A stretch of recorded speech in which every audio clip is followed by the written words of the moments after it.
Durag Diaries, yo, what's good, people? Welcome back to another match reaction. As you can see in the thumbnail, Tottenham 2, Wolves 2. Yet another game we don't win. Yet another home game, 5 in a row, where we don't win. Yet another game where we drop points to Wolverhampton Wanderers. This is Spurs. This is Spurs. Consistently inconsistent. Couldn't buy a win. Even in the Boxing Day sales, bruv. We've got no cash for no wins. We were clearly on Santa's naughty list, bruv. I heard Ange saying, oh, I hope I've been good this year. Clearly fucking not. Because we couldn't buy a win if it could save our lives. Couldn't get nothing. I knew watching this game. I knew it. 2-1 up. I said, if we don't get a third, we're definitely conceding. I thought we was going to lose. I'll be honest. I thought it was going to go 3-2. I had flashbacks from last year when Brennan Johnson put us 1-0 up and we conceded 2 in the 90th minute. I had those flashbacks and I was just waiting for it to happen. I was just waiting for them to come back and score another one. And that's exactly what happened. Strand, Larson, I would say good little finish. But for me, I think Vicario saves that. I think a better goalkeeper closes the space and the angle so he doesn't actually have much time to, rifle that the way he did. The man just rasped it top bins. And Forster stood there like a statue. And like he has been all these games. All these people telling me Forster's been good. Forster's shit. Forster's shit.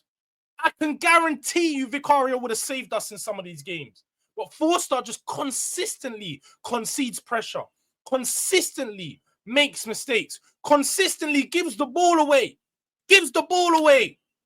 Honestly, it's just not good enough from us right now. That performance yesterday, we got battered. We were dominated by Wolves. Wolves had 53% possession at our gaff. We're at home and we look like the away side. I ain't even going to look at Ange for this. I'm not absolving Ange of blame in any of these games. I'm not absolving Ange of blame. But it's very clear to see watching that team.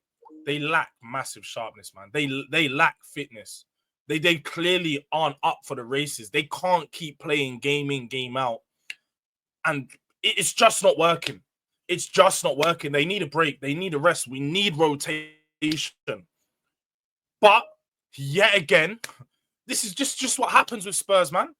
We don't buy enough in the summer. We don't back the manager, so we don't have the depth, and we're going round in a circle. The solution is not to sack the manager. What are people not understanding? You sack Ange, and we go back around in the same circle. Because people are sitting there telling me, oh, look at Nottingham Forest. Nuno, that's a good manager. We had Nuno. And guess what happened? Nothing. We looked shit because the squad was rubbish. The football wasn't good. And what? We didn't give him enough time.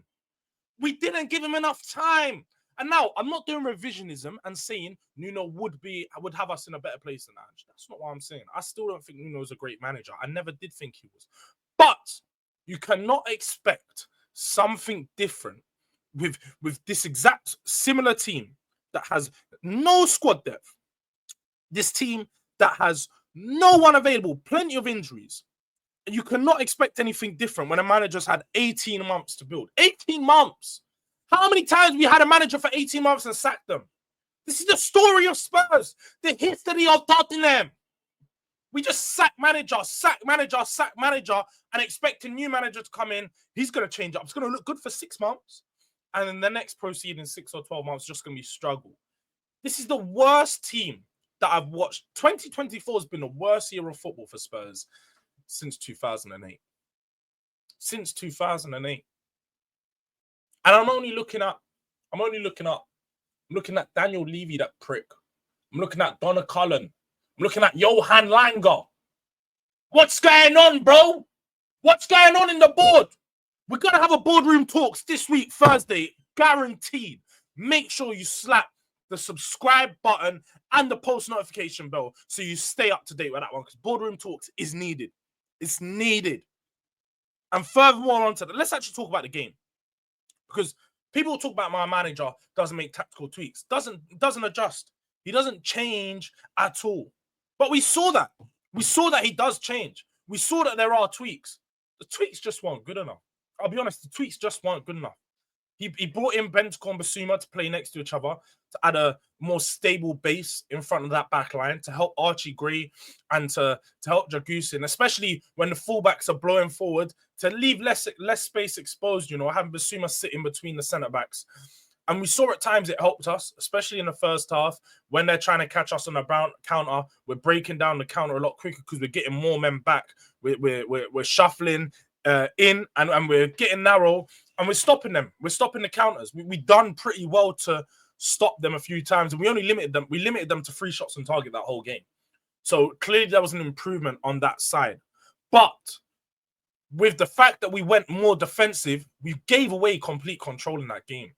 We needed Maddison to be in that midfield from early in the game. Even though I've been questioning Maddison's ability to control games a lot of times, he is one of our best passers on the ball in midfield. So you need him in there to be able to control tempo, to be able to slow and speed, to speed up and slow down the game. We need someone in there to do that. We had no one in the midfield to do that.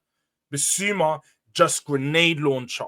When you have Basuma, Porro, Dragusin, Brennan Johnson, all playing on a similar side, that right-hand side of the pitch is full of grenade launchers, bro.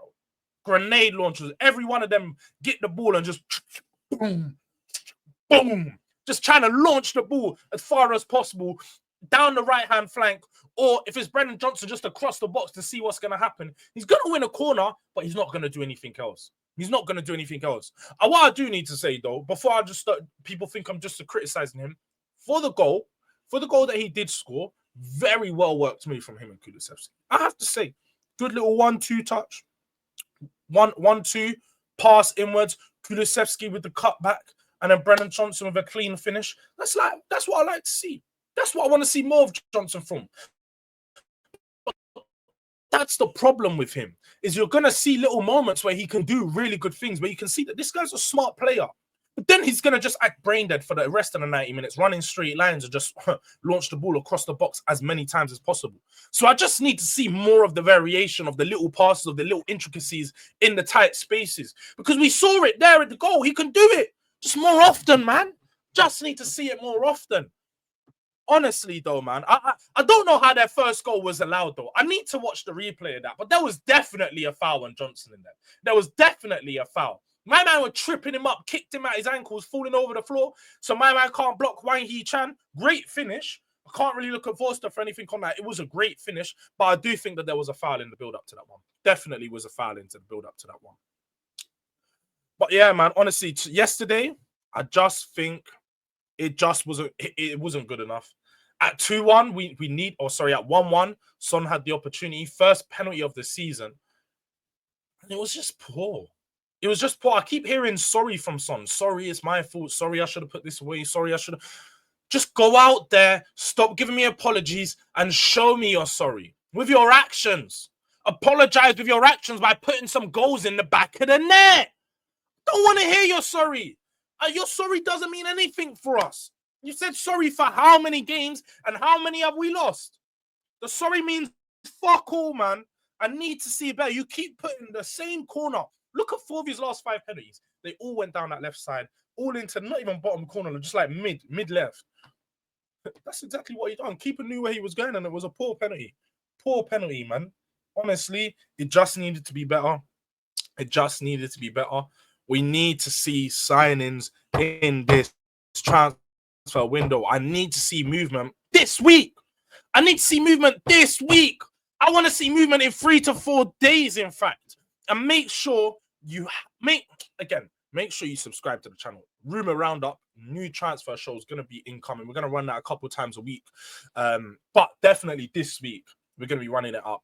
First day of the transfer window. Tomorrow, most likely, reviewing some of our transfer targets, what Spurs are looking to do, and what will be done.